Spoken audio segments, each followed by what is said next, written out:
जैसे आपने इन भविष्यवाणियों को सुना है, पहले से ही आप सुनते आ रहे हैं कि आने वाला वक्त कैसा है।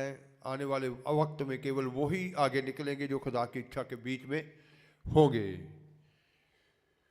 तो जो आने वाला वक्त है, जो वक्त शुरू होने जा रहा है, थोड़े से हिंट आपको बताते हैं।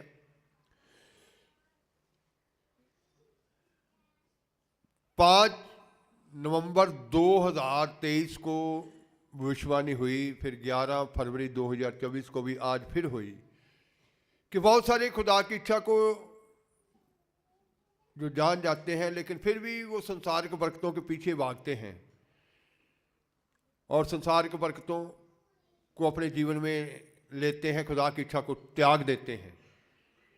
अब वो वक्त शुरू हो गया है, संसार की बरकतें उनकी वापस ले ली जाएंगी। खुदा उन सब बरकतों को ख़त्म कर देंगे। वो कहेंगे कि कहाँ गई, क्योंकि इसमें लिखा है मत्ती 6:33 में, पहले उसके धर्म और राज्य की खोज करो और उसके बाद ये सारी वस्तुएं तुम्हें।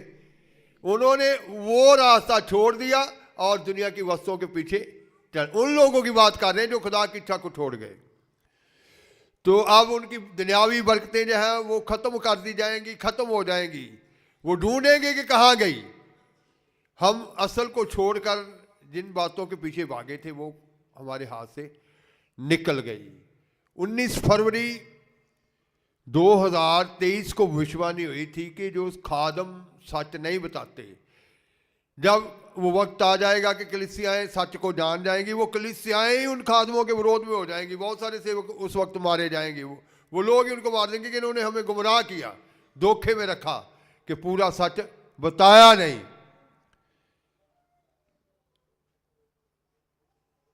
तो अब जैसे आज भी सुना कि बहुत सारा खून बहने वाला है।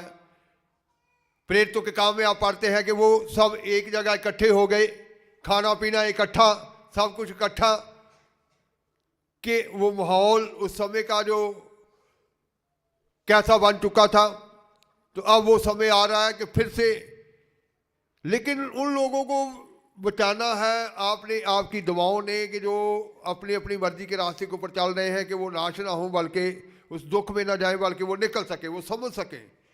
ज़्यादा सब लोगों की समझ के लिए दुआ करनी है कि सबकी समझ खुल जाए, कि वो खुदा की इच्छा में लौट सके, अपने अपने मार्ग को पहचान सके, सच्चाई के मार्ग को पहचान सके और असल के बीच में चल सके। क्योंकि आने वाला समय जो है वो बहुत पहले से आप सुनते आ रहे हैं भविष्यवाणियां कि कैसा समय है, कष्टों का समय, मसीहों के ऊपर कैसा अत्याचार होगा, कैसी विरोधताई।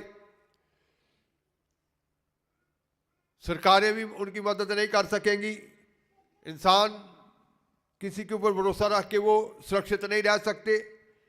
भरोसा के केवल जैसे 3 सप्ताह ये वचन हुआ कि भरोसा किसके ऊपर होना चाहिए? खुदा के ऊपर ही, हर समय हर स्थिति में, कि खुदा ही उस सारी स्थिति से निकालेंगे। तो अभी से अपने आप को पूरी तरह से खुदा के समर्पित करना है। और जो लोग दुनियावी बरकतों के पीछे भागे थे, अब देखने वाले हैं उनके वो सारा कहाँ गया। खुदा की इच्छा को फिर से लेना है। भविष्यवाणियां हो चुकी है कि जहाँ से उन्होंने छोड़ा स्टार्ट, वहाँ से ही, जैसे बच्चा स्कूल छोड़ जाता है, मान लीजिए 3री क्लास से स्कूल छोड़ दिया, फिर साल 2 साल बाद वापस आएगा तो कितनी क्लास में रखेंगे? 3री से शुरू करेंगे ना। अगर वो भी भूल चुका होगा तो फिर टीचर क्या कहते हैं इसको, तो फिर थोड़ा, तो इसका मतलब है कि खुदा के लोग भी जो अपना मार्ग जहां से छोड़ देते हैं, मार्ग वहां से ही शुरू होगा। कि ये नहीं है कि वो जंप मार के आगे निकल सकें, क्योंकि वो सारा मार्ग तो पूरा करना पड़ेगा। सफर जितना है, दिल्ली जाने के लिए मान लीजिए राजपुरा में उतर गए हैं, वो सफर तो बाकी है ना, अभी वो पूरा करना पड़ेगा। तो अब सब लौटने वाले हैं, वो समा है। तो दुआ करो कि कोई भी क्योंकि जो घास, कलीसिया घास की तरह है, वो डलने जा रहा है, बड़ी आग उतरने जा रही है, बड़ा तूफान आने वाला है। कि जो कलीसिया घास की तरह वो डल जाएगी। जैसे पौलुस ने भी पहला करंथिया 3 बाब में लिखा था।